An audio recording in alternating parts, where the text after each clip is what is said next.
আপনারা এখন পর্যন্ত দেখতে পাননি যে সৌদি আরবের বাদশাহ তার স্ত্রীকে নিয়ে জনসম্মুখে এসেছে, দেখেছেন? দেখেন। সৌদি আরবের যেই বাদশার ছেলের খুব দুর্নাম করা হয় মোহাম্মদ বিন সালমান, তিনি কখনো তার স্ত্রী নিয়ে জনসম্মুখে এসেছে দেখেছেন? পাবেন না।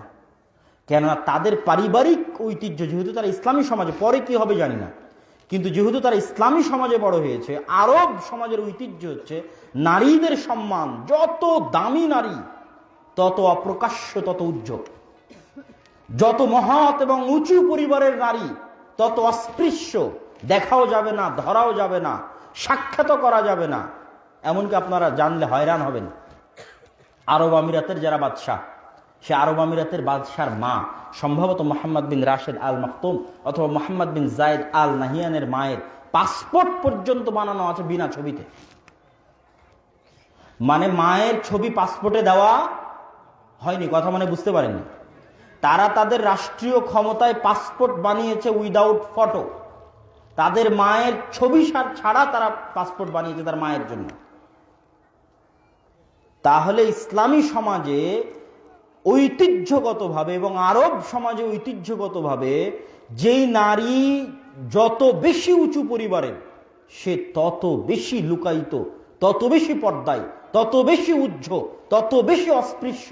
আর যে যত ফাত্রা, যত ৩ নম্বর শ্রেণীর, সে তাকে তত সহজে পাওয়া যায়, তাকে তত সহজে দেখা যায়।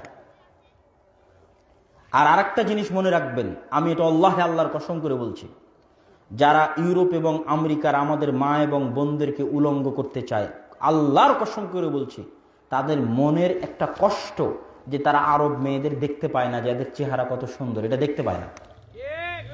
তো এটা দেখার তাদের শখ যে মুসলমানদের মেয়েরা কত সুন্দর হয়, আরবের মেয়েরা কত সুন্দর হয়, এদেরকে যতক্ষণ উলঙ্গ না করতে পারবো দেখবো কেমন। এটা প্রত্যেকটা যত পুরুষ আছে মানুষকে উলঙ্গ এবং মা এবং বোনদেরকে উলঙ্গ করার দিকে উদ্বুদ্ধ করে, বেপর্দার দিকে উদ্বুদ্ধ করে। এদের একটাই লক্ষ্য এবং উদ্দেশ্য যে তারা যেমন তাদের নিজেদের মেয়েদেরকে দেখতে পাচ্ছে, মুসলমানদের মেয়েদেরকে দেখা যায় না কেন, এটা কষ্ট। এই কষ্ট দূর করতে তারা মুসলমানদের মেয়েদের দেখতে চায়। সম্মানিত উপস্থিতি, এবং আমাদের চলমান সমাজ ব্যবস্থাতেও আপনি প্রধানমন্ত্রীর সাথে যখন ইচ্ছা তখন সাক্ষাৎ করতে পারবেন না, আপনার এলাকার এমপির সাথে যখন ইচ্ছা তখন সাক্ষাৎ করতে পারবেন না, আপনার এলাকার মন্ত্রীর সাথে যখন ইচ্ছা তখন সাক্ষাৎ করতে পারবেন না। কেন? এটা তার দাম, এটা তার ভ্যালু, যে না ওকে ডাইরেক্ট পাওয়া যায় না, অনেক সিস্টেম মেনটেন করে, প্রোটোকল মেনটেন করে তার সাথে সাক্ষাৎ করতে হয়।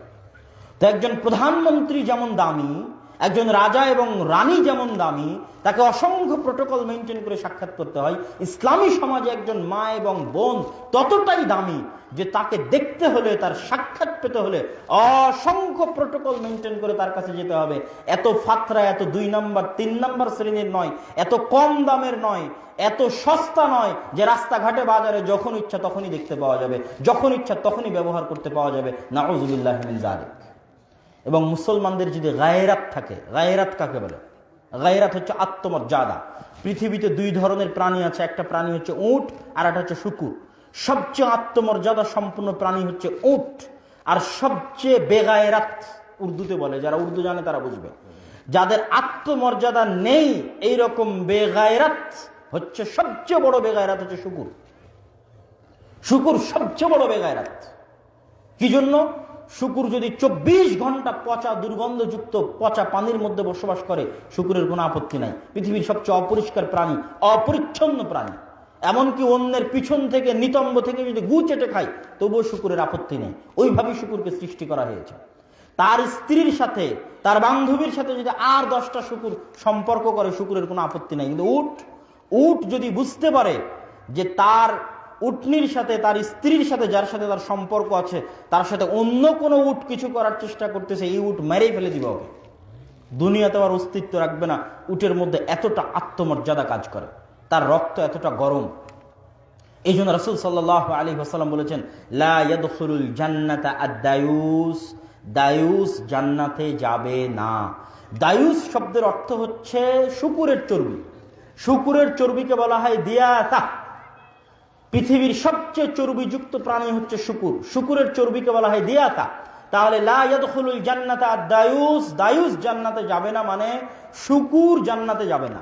তো শুকুরের কি জান্নাত জাহান্নাম আছে? কথা বলতে হবে, শুকুরের কি জান্নাত জাহান্নাম আছে? শুকুরের তো জান্নাত জাহান্নাম নাই, তাহলে শুকুর জান্নাতে যাবে না, এই বাক্যের অর্থ কি? এই বাক্যের অর্থ হচ্ছে ওই পুরুষ মানুষ জান্নাতে যাবে না যেই পুরুষ মানুষের রক্ত শুকুরের রক্তে পরিণত হয়ে গেছে। কে সে যার রক্ত শুকুরের রক্তে পরিণত হয়ে গেছে? যার আচার ব্যবহার শুকুরের মতো হয়ে গেছে। কার আচার ব্যবহার শুকুরের মতো হয়ে গেছে? শুকুর যেমন অপরিষ্কার, অপরিচ্ছন্ন, নির্লজ্জ, বেহায়া, বেগায়রাত, এই পুরুষ মানুষ ওই রকম নির্লজ্জ, বেহায়া, বেগায়রাত। শুকুরের যেমন ইতস্ত হয় না যে তার স্ত্রীর সাথে কে কি করলো, এই লোকের ইতস্ত হয় না যে তার মেয়ে বেপরদায় রাস্তায় চলে, এই লোকের ইতস্ত হয় না যে তার স্ত্রী হাসি মুখে আরেকজনের সাথে কথা বলে, এই ইতস্ত বোধ তার মধ্যে নাই। তার স্ত্রী বাজারে গিয়ে, রাস্তাঘাটে গিয়ে ধাক্কা ধাক্কি করে মানুষের সাথে ক্রয় বিক্রয় করতেছে, তার সরিষা সম পরিমাণ ইতস্ত বোধ হয় না। তার স্ত্রীকে, তার মেয়েকে দুনিয়ার মানুষ দেখে নিচ্ছে, তার সরিষা সম পরিমাণ ইতস্ত বোধ হয় না। তার মানে হচ্ছে এর রক্ত আর আদম সন্তানের রক্ত হয়ে নাই, এর রক্ত পচতে পচতে দুর্গন্ধযুক্ত, পুষযুক্ত হতে হতে শুকুরের রক্ত আর শুকুরের চর্বিতে পরিণত হয়ে গেছে। এবার ওই শুকুর, এই মানুষ রূপী শুকুর, লা ইয়াদখুলুল জান্নাতাদ দায়ুস, শুকুর জান্নাতে যাবে না। তাহলে এই শুকুর, যে মানুষটা শুকুরে পরিণত হয়ে গেছে, শুকুরের মতো দুর্গন্ধযুক্ত হয়ে গেছে যার চরিত্র, এই মানুষ জান্নাতে যাবে না। যে তার পরিবারে বেহায়াইর সুযোগ দিয়েছে, বেপর্দার সুযোগ দিয়েছে। সম্মানিত উপস্থিতি, ইসলামী সমাজে নারীর অবস্থান খুবই সম্মানের, খুবই উঁচু জায়গার, খুবই মর্যাদার। এইটা দাসত্বের সম্পর্ক নয়। এটা এই জন্য আমার মা, আমার আম্মা একটা বই লিখেছেন, সম অধিকার নয় মর্যাদা চাই। যে ইসলামী সমাজে মা এবং বোনদের, স্বামী এবং স্ত্রীর সম্পর্ক অধিকারের নয়, সম্মান এবং মর্যাদার সম্পর্ক। আমার মায়ের সাথে আপনার মায়ের সাথে আপনার সম্পর্ক অধিকার মারামারির নয়, সম্মান এবং মর্যাদার। স্বামী এবং স্ত্রীর সম্পর্ক অধিকার নিয়ে মারামারি কাটাকাটির সম্পর্ক নয়, সম্মান এবং মর্যাদার সম্পর্ক। এই জন্য স্বামী এবং স্ত্রীর মধ্যে ততক্ষণ সম্পর্ক ভালো থাকে যতক্ষণ ভারাত্ম থাকে।